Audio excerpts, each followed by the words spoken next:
Olá, meu nome é Márcio Sônigo, eu sou historiador, doutor em História, servidor do Instituto Federal Farroupilha Campus Alegrete e também membro do Núcleo de Cultura do Clube União Operária 1º de Maio. E hoje eu estou aqui para fazer uma fala breve sobre a questão da entidade e o vínculo da população negra alegretense com a União Operária. Em 2022, eu publiquei um livro intitulado Uma Introdução à História dos Trabalhadores Negros no Clube União Operária de Alegrete. E o que eu quis mostrar, dar visibilidade e protagonismo, foi mostrar que trabalhadores negros e trabalhadoras negras, homens negros e mulheres negras, já estavam presentes desde os primórdios de fundação dessa entidade.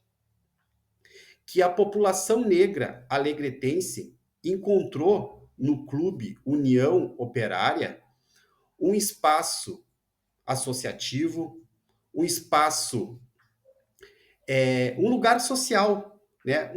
Um local de livre exercício da cidadania, da cultura e da entidade negra, que pois é, pois a União Operária, o clube, nesse clube não havia restrições em relação aos seus frequentadores.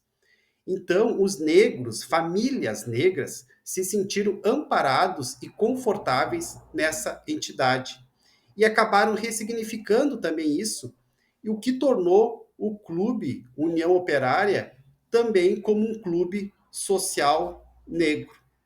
É importante a gente também pensar e refletir e fazer uma escrita da história do trabalho no Brasil, não apenas pautado numa classe trabalhadora branca, fabril e de ascendência europeia e masculina. A gente precisa pensar além disso e mostrar a contribuição da população negra dentro dessa classe trabalhadora. Aproveitando, eu quero salientar que essa vai ser uma fala muito breve, sucinta e objetiva, devido ao espaço limitado de tempo.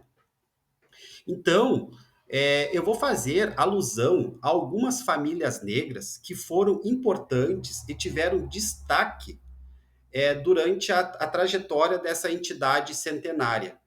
Mas também friso e saliento que isso não esgota o amplo leque de famílias negras que se fizeram protagonistas dessa entidade. Então, toda a comunidade negra alegretense, todas as famílias negras que participaram do clube e ainda participam, se sintam representadas, tá? Durante a minha fala. A entidade, ela foi fundada no dia 25 de abril de 1925, com uma postura pluriclassista, sindical e de assistência a seus sócios e sócias, né? E já lá, no ano de 1925, trabalhadores como o senhor Euclides Brás e sua esposa Maria Amália da Cruz Brás já estavam presentes na fundação do clube. O senhor Euclides Brás, ele era carpinteiro e ele já estava presente nos primórdios de fundação do clube, em 1925, fazendo parte já da diretoria. Décadas depois, 1960, se tornou presidente, mas sempre fazendo parte, sempre tendo cargos importantes dentro da diretoria. Ao lado da foto ali do senhor Euclides Braz e da dona Maria Amália, está a dona Rosa Braz Madeira, que era irmã do seu Euclides Braz e também sócia da entidade, já na década de 1920, de 1925. E é importante frisar também que a atual presidenta do clube, a senhora Rosa Irene, descende dessa família Braz. Aí está a ancestralidade da Rosa Irene, atual presidenta da entidade. É interessante ver, né, o curso e a trajetória dessas famílias negras no decorrer desses 100 anos da União Operária. O senhor Euclides Braz teve uma atuação de destaque, como eu já falei. Na década de 1920, ele também foi fundador da Sociedade Carnavalesca Floresta, que funcionou hoje na atual Rua dos Andradas. Era um homem muito influente, representava a entidade em várias reuniões, solenidades, aí algumas fotos dele participando. Existe uma rua chamada Euclides Braz, lá no bairro Promorar, que presta uma homenagem a ele. Outra figura interessante, senhor Clotário Estulano dos Santos, está sentado ao meio ali. Ao lado dele, dona Esther Leal dos Santos. O senhor Clotário era pedreiro, profissão pedreiro, também esteve já no início da entidade, fundou a entidade, foi um dos fundadores da entidade. E o senhor Clotário Estulano dos Santos e a dona Esther Leal dos Santos eram pai e mãe da Maria Terezinha Leal Santos, professora e primeira vereadora negra de Alegrete, eleita na década de 1950. Também temos a família Castilhos, que até hoje descendentes moram ao redor do clube, representados na figura da Marina Castilhos, nossa amiga Marina Castilhos, né? O senhor Tenente Casimiro, a dona Cristina Castilhos, que teve uma importância também de destaque na diretoria do clube. Cristina Castilhos teve uma atuação de destaque, participava da diretoria, enfim, um protagonismo. Interessante que essa pauta étnico-racial estava presente entre esses frequentadores, entre essas famílias negras do clube. Aqui interessante uma fala do Tenente Castilhos, quando das comemorações do centenário da abolição em 1988. Ele vai dizer o seguinte, que aquela festa, em 1988, era um festejo da elite branca para o branco, e não para o povo negro, como as autoridades tentavam passar à grande massa. Então, isso mostra que a pauta étnico-racial estava presente dentro dessas famílias negras que participavam do clube. Aqui nós temos a figura do João Mário dos Santos, presidente negro do Clube União Operária, entre 1936 e 1937. E é interessante que durante a gestão do João Mário dos Santos, um homem negro, se criou o Grupo Escolar Noturno José do Patrocínio.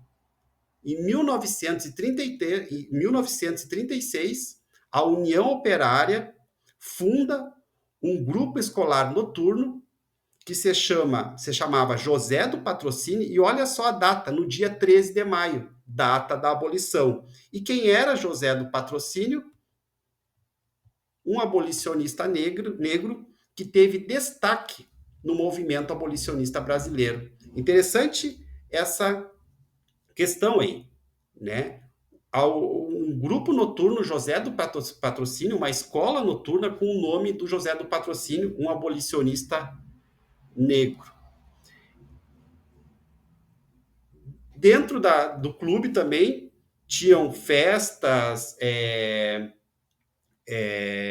solenidades, e é interessante os bailes, né, de debutantes. Aí é um baile de debutantes na década de 1960. A filha do seu Francisco da Costa Alves, né, ele era carpinteiro também, sendo apresentado, né, e essa festividade acontecendo no clube.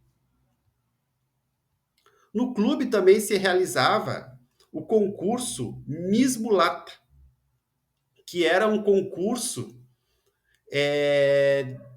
de beleza e que valorizava as mulheres negras. Miss Mulata. Aqui são fotos do concurso em 1973, né? E na época se usava esse termo, Miss Mulata. Olha só que interessante, né?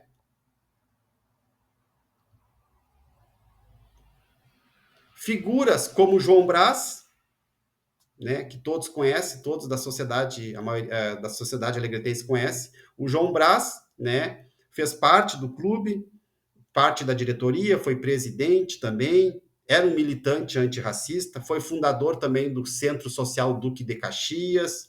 Aqui uma reportagem que foi publicado na Gazeta de Alegrete na década de 1980, no qual o João Brás critica o racismo, na sociedade alegretense, né?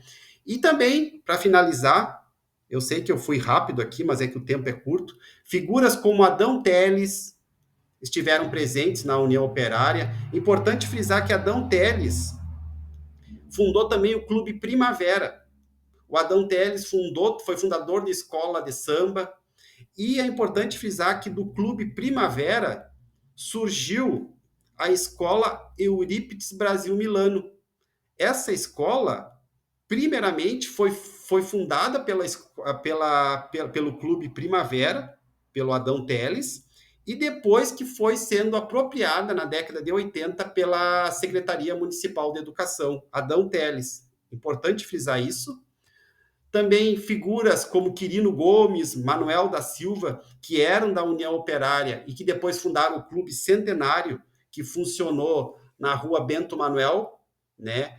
Todas essas pessoas, Adão Teles, que fundou o Clube Primavera, Quirino Gomes, Manuel Silva, que fundaram o Clube Centenário, eles tiveram a sua origem, a sua atuação na União Operária. Então, a União Operária aglutinou essas famílias negras que depois fundaram outros clubes também. Ao lado ali, o senhor Adão Silveira dos Santos, que também foi presidente em alguns mandatos, né, acho que dois mandatos, e que é pai do senhor Enesildo Santos, atual vice-presidente do clube também. Então é importante mostrar essas trajetórias. E para finalizar, aqui é um site do projeto Clubes Sociais Negros do Brasil e do Uruguai, no qual aparece a Sociedade União Operária 1º de Maio como um clube social negro.